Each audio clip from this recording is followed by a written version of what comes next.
How are you doing, Sheila? I'm good. It says I can leave the meeting, so I'm gonna leave the meeting. No, oh, okay. For those who don't know, it's like 1 o'clock Sheila's time, 8 o'clock in the morning for me. So she's a little bit ahead of me. And Yeah. so when I read what you're doing on Instagram, the first thought that came to my mind, how does a woman recognize when she's in transition?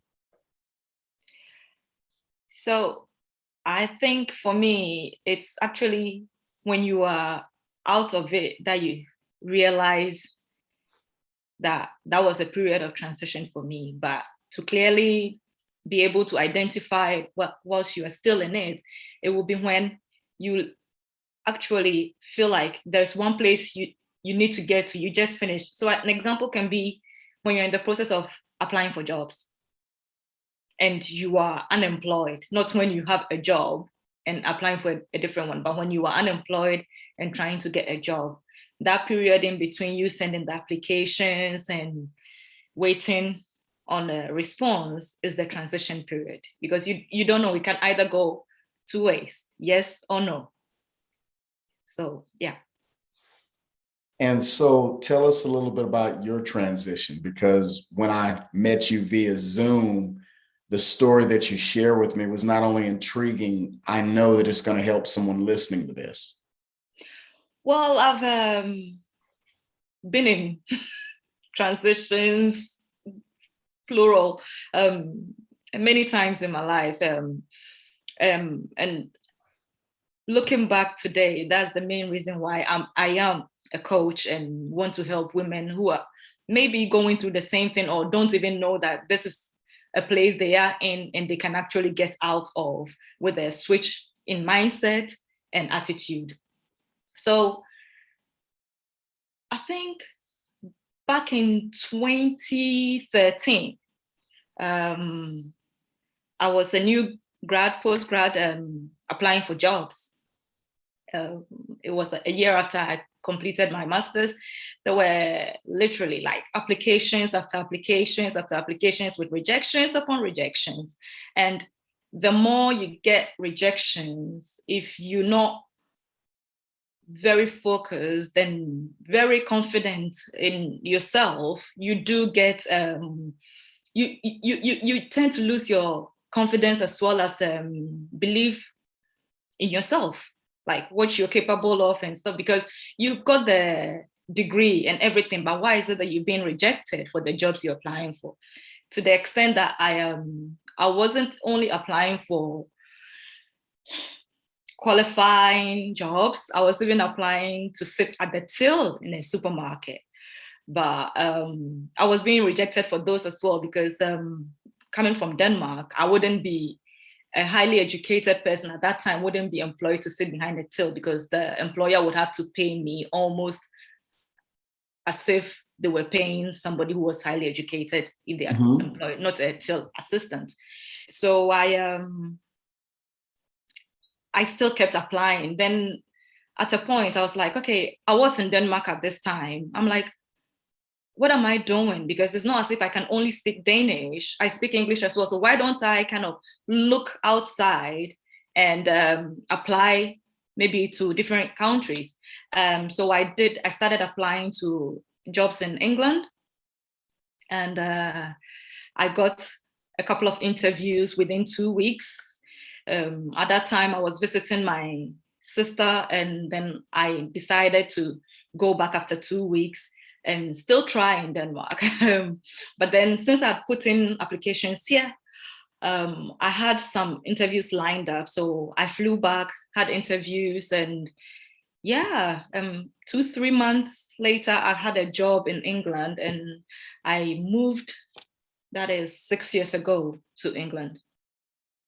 Yeah. I think that's wonderful. And something else you discovered that you are very passionate about, Yeah. Yeah. but have not gone into business yet, Yeah. is cooking. Yeah. Baking.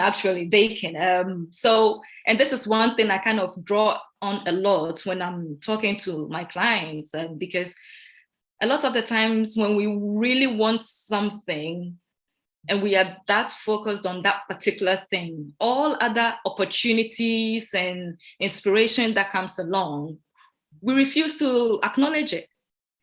My whole thought process when I found this passion of mine, which is baking, was that I didn't need a master's degree to stand in the kitchen and bake, literally. So it was like, it was something I was just doing for a hobby. And at a point in time, I thought, okay, I could probably maybe do more with it. And it was still, no, I want the corporate job, the corporate job, the corporate job. But how it happened was when in the process of applying for corporate jobs, one time I was just sat behind my laptop in an evening. I'd been applying for jobs almost the whole day, like from 7 a.m. and it was around 7 p.m. And I thought, I've been at this for the longest time. Could I maybe take a break? But taking a break, another thing I really love to do is writing. So I would write, and I thought, well, I'm sat behind the computer. Maybe if I look at the job boards again, somebody might have just posted a job. So that wasn't even helping when I was still behind my laptop. So at the background, one day, I just heard this program on TV, Cupcake Wars, and it caught my attention. So I was like, and I'd baked stuff before, but it was, the one that you literally have to pour from a box, mix, and then put in an oven. So I got intrigued. I watched a bit and I decided, okay, maybe I could start trying to bake. And I thought, if I'm baking, then I'm not sat behind my laptop. So that gives me a way of literally getting myself away from the screen. I did this one time, and the very first time, you always know, it wasn't the prettiest cupcakes, I would just say. But I realized that I lost myself in the process of the baking. I had totally forgotten about everything around me. I just enjoyed the whole mixing, the butter, the putting it in the oven, waiting for it to get prepared, baked, and then frosting it. And then I just threw myself into it, perfected it. But yes, still, I was still applying for my job. So this was kind of my escape for the day when I'd been applying for jobs for the longest time. This was how I'd escape my screen and the whole stress of not receiving any good feedback or interview invites. I'll just throw myself into baking. And, with cupcakes, you get to be creative with the frosting, with the recipes. And I love experimenting. So not only with the frosting, but with the recipe. If I had a recipe, I'll be like, oh, what if I add this? Could I get a different taste? Or what if I added this? How would it look like? And so I became very, very creative with the cupcakes, but I still didn't do anything with it. It was just, my hobby, I'd call it, until I got the corporate job and I moved to England. Yeah. The reason that I asked you that, because for you to leave Denmark and go to England looking for a job, that tells me that you have a lot of tenacity. And then to realize in the midst of something that when you started, you weren't very good at, but you continued to press in and have gotten good at it to where now you receive compliments and actually at some point considering opening a business. Mm-hmm. With that being said, I find that parallel interesting because along with the job, along with the baking, there were relationships. And there were relationships in which you as an individual went through some transitions. Can you give me some insight into that? Yeah, so obviously, when you don't really know yourself and your self-worth, you kind of get yourself into situations where you literally don't know how to set boundaries. And you take on everything that is done to you and you experience. So for me, it was more of knowing who I am as a person, my self-worth, and being more compassionate to myself. So understanding me and knowing that maybe the love I'm looking for should first come from me and not from somebody else outside of me.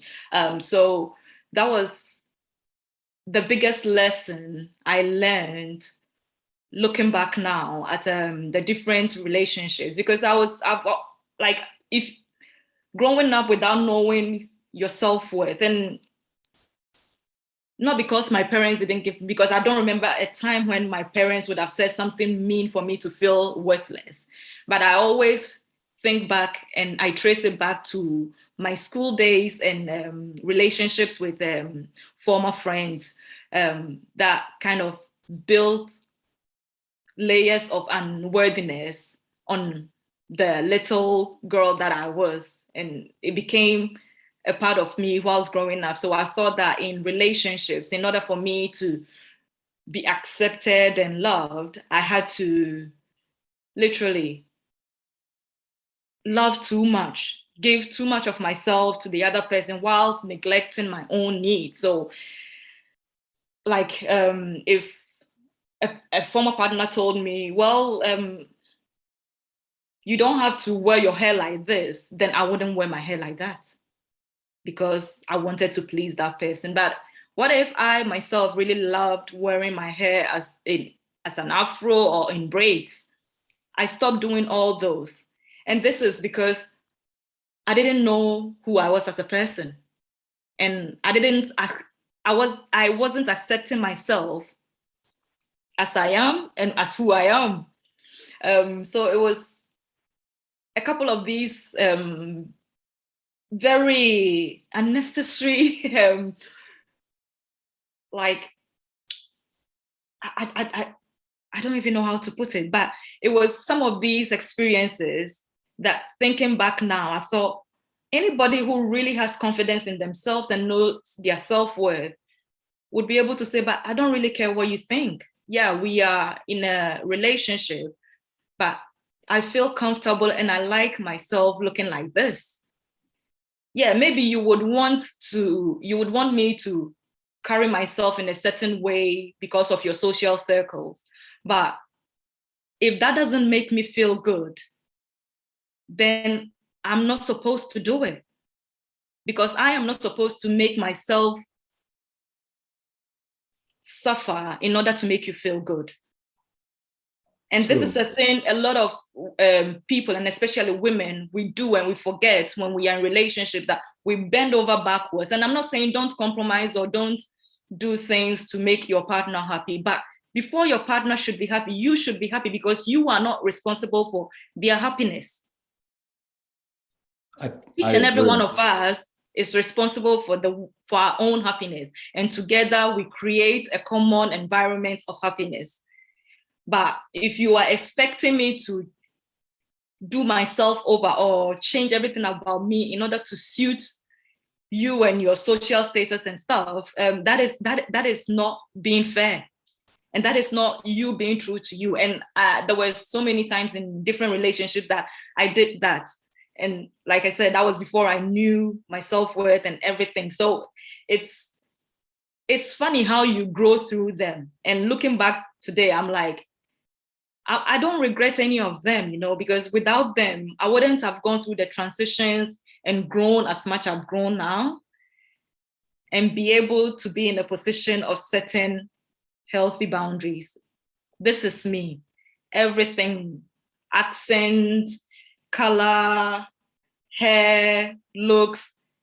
If I'm not your cup of tea, fine. I'll be somebody else's cup of tea. I am not going to make myself over to make you happy, because looks, they fade. They fade. So if you don't like me for my personality, for the person I am inside, a year or two down the line, you wouldn't like me, because we grow, we change and everything. But the most important thing is, do I like me? Because if I like me exactly as I am, and every day trying to grow and improve myself for me, that is how I'll be able to be enough and good for everybody else around me.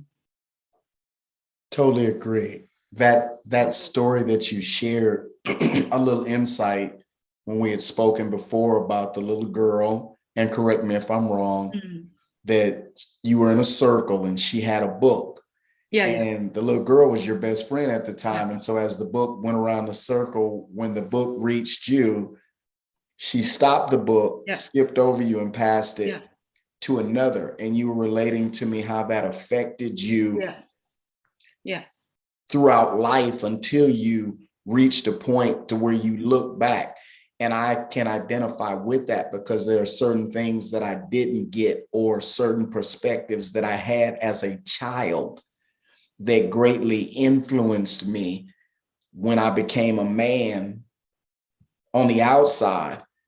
That even though I'm a man on the outside, I'm making childish decisions based upon a perspective of something that happened to me. I'm trying to prove things to people who are not only not around, who that might not even been their intention when they looked at me, but that was my childish perspective. I'm not going to have you look down upon me. And so as a grown man making decisions, that was a driving force. And so when you say that, I relate to that. And you had yeah, mentioned, and I want you to go into this a little bit because it was a key that one of your partners had basically told you one time, what do you have to do? And you had told me, you were like, man, I'm a vibrant, outgoing person. And the only reason I basically put my life on hold outside of my partner is because he really didn't want to go out. yeah, And so when he made that statement, you were like, yeah. So that's it's not me. Can you yeah, just share with some people that? Because I think that's a key thing, because a yeah, lot of people modify their behavior. And yeah, as you said, it's not really them. And I do believe in sacrifice. I do believe in compromise, but we have to remain true to who we are, lest we be miserable on the inside, but on the outside look like the perfect couple. totally, totally agree. And yeah, it was a wake up call for me, I must admit, because it was one of my past relationships where if anybody who knows me knows I'm happy-go-lucky, on the party, I'm on the dance floor dancing and everything. And I kind of started together with him. When I was together with him, that's it. I stopped socializing a lot because I work Monday to Friday. So the only times we could really spend time together were the weekends. And I thought I'll dedicate more time to spending time with you rather than always hanging with my girls. And there was one time where he made plans without my knowledge, and he was like, we're going to Mhm. visit this person. I'm like, no, I've got plans to do. And he's like, what plans? You never have anything to do on the weekend. And I was like, excuse me? That's not fair, because I've literally had to cancel my appointments, do my life over just to suit you. And you were turning around telling me I don't really have plans on the weekend just because I'm always with you in the weekend. Right. Okay. So when he said that, I mean, we're still together. It was quite a harsh statement. I didn't really do much about it, but when I got out of that relationship, I said to myself, not because the next person has to pay for the mistakes of this person, but in any way, in a relationship, romantic relationship, in a friendship, family relationship, I'm putting myself first. It's got to be me first, because what we forget is we sacrifice so much for everybody else around us, and we are just like cups. You've got to fill your own cup before, when it's overflowing, you can pour into others. But we tend to be empty cups or half full cups pouring into others. And if you are not taking time to rejuvenate, to do things that make you happy by yourself, to do things to nourish you as a person, you keep on pouring out, out, out. And at a point, you have nothing to pour. And so when I got out, I was like, this is what I've been doing. I've been running around in circles, trying to make everybody, and especially partners, happy. And I am miserable on the inside. That's not a life to live. So I just said to myself, from now onwards, it's me. And if one thing we've got to remember is that when you learn how to set healthy boundaries, you get to a point where the other person's reaction for you setting a boundary has nothing to do with you, but to do with them. Because if someone respects you, they would know that you have also got needs, and they would understand. Trust me, if someone really, really values a relationship with you and you set a boundary, even if they get angry, they will get over it. I agree and with come you. back. I agree with you. They will And get over it. wisdom from your own life. And so as you transitioned and reached these milestones in your life, you became a coach. Yeah. And so tell us a little bit about the kind of coaching that you do, and share a story of someone that you coach that may resonate with someone listening. Right. So because of these experiences, and I know a lot of people go through this and then tend to become coaches. I literally, when I was being coached, I was going through a period of coaching because after my last relationship, I was so down, so in a really dark place. So as I instead of going the clinical way and being given antidepressants and stuff, I said, I'm not going, no medication. So I sought a coach and worked with a coach for some time. And it was even through this coaching, the way I switched my mindset and started, because I'd been, like I said before, in personal development for a long time. So it was through the coaching period that my coach actually asked me a question if I had considered becoming a coach. And I'm like, what do you mean? I'm seeking coaching from you and assistance from you. And she's like, well, I've learned so much from you. It's incredible. And I was like, really? She's like, you came to me for help, but I've really learned a lot from you. And that was very encouraging, because all I could wish she would tell me was that you're doing a great job, continue doing it, and there's a lot of improvement. But for her to literally tell me, or even ask me if I'd considered this career path, I was like, not really. I know I do have a knack of talking to my friends and stuff. They come and obviously with my spiritual aspect as well, I'm like, well, God has a reason. There is a reason behind this. Or if you look at it from this angle, maybe you will see things in a different light and not take things so personally. So when she said that, I was like, okay, I haven't really thought about it, but I'll think about it. And then obviously you have to be certified and stuff. So like I said, I'm very spiritual. So things like that, if I try and 1, 2, 3 times, it's like proving too difficult, I'm like, either it's not the right time or God doesn't want you to do it. So just let it go. I was literally sat here and she messages me to say, oh, I was thinking about you. I just had this through. And I was like, can you recommend some coaching certifications and institutions I can get certified? And she's like, coaching is a very personal thing, because you have to be able to energetically vibe with your instructor, because otherwise you're not going to get the essentials and it's not going to be authentic. You're going to be kind of very forced, because coaching is very personal.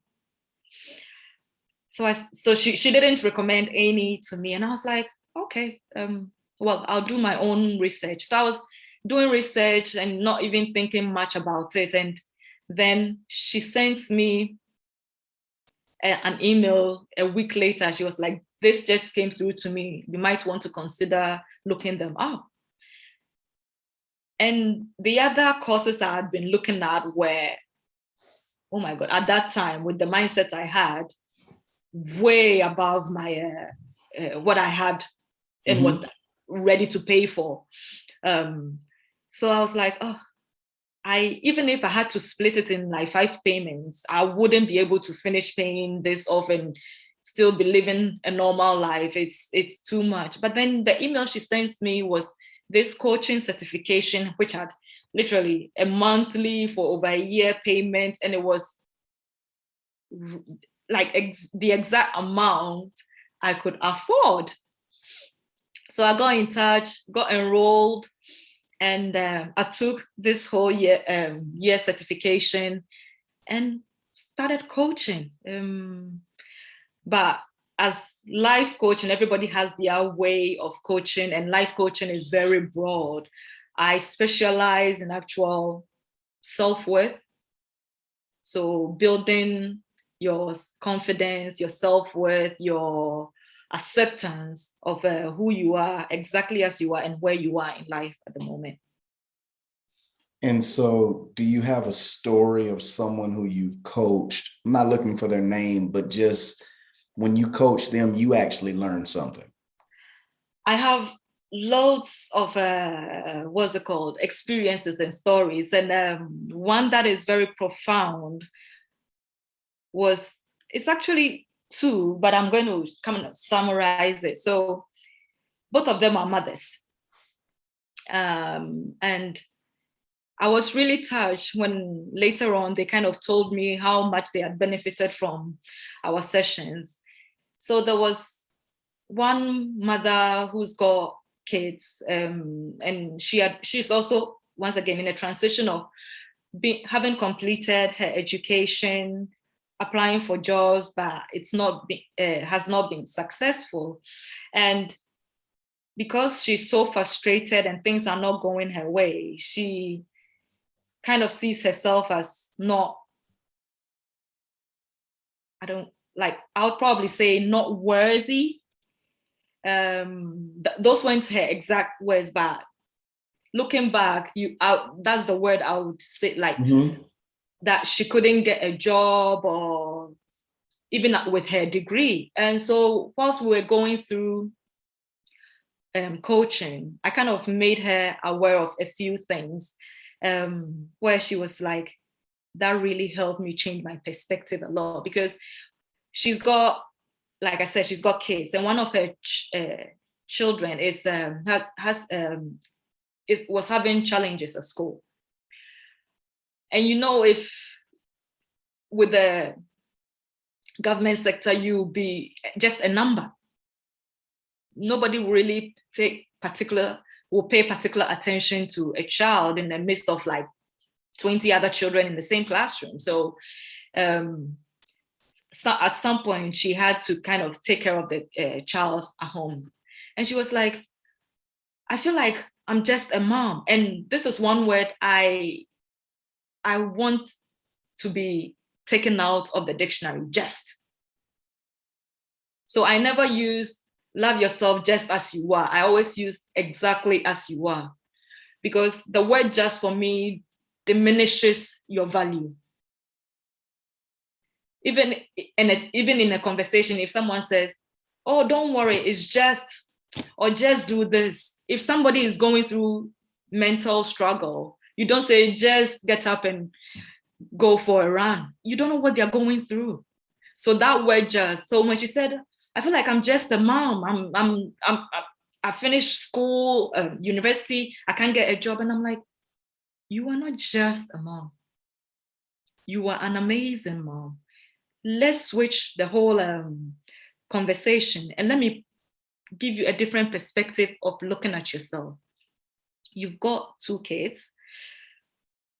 One of them is having challenges at school, and teachers are not willing to pay that much attention to him. Without you being the sole carer for this child, where do you think they would be now? You look after 2 children at home, you take care of the house, make sure there's food everything, cooking, everything done, clean. You pick them up, you give them everything they need. That is not just a mom job. You've got to have a responsible mind and attitude to be able to do that. You don't only have one kid, but you are looking after two at the same time. And you are saying you are just a mom? No. Imagine if God had given you the opportunity to be working a 9 to 5 right now with everything going on with your boy. Who will be there taking care of him? This period you are in, this transition, is not just you being a just. It's because God needs someone to take care of this little boy, and he knows you are the one who can do it. This transition is a blessing, not a curse. She's not an emotional type. She just started crying on our session. I'm like, that wasn't my intention. She was like, no, I'm not crying because you made me sad. I'm crying because I hadn't even thought about it this way. And I'm like, yeah. Okay, that's awesome. Ask you this question.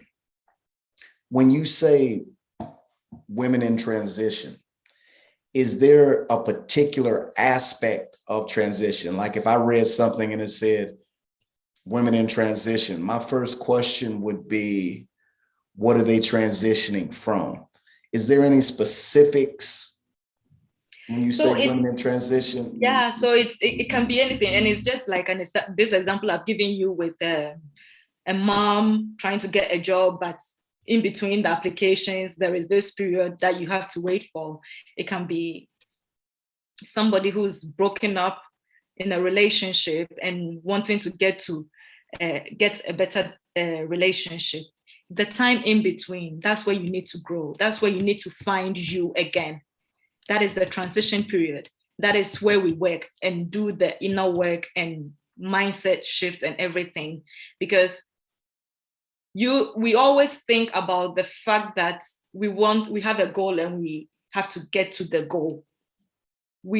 The in-between, the journey in between, where the growth happens, where you grow from becoming a cocoon to a beautiful butterfly, and that's the goal. We forget that. We don't want it. We want to skip that transition and get to the goal. And there've been so many times in my own personal life where I've been like, can I get to the goal already?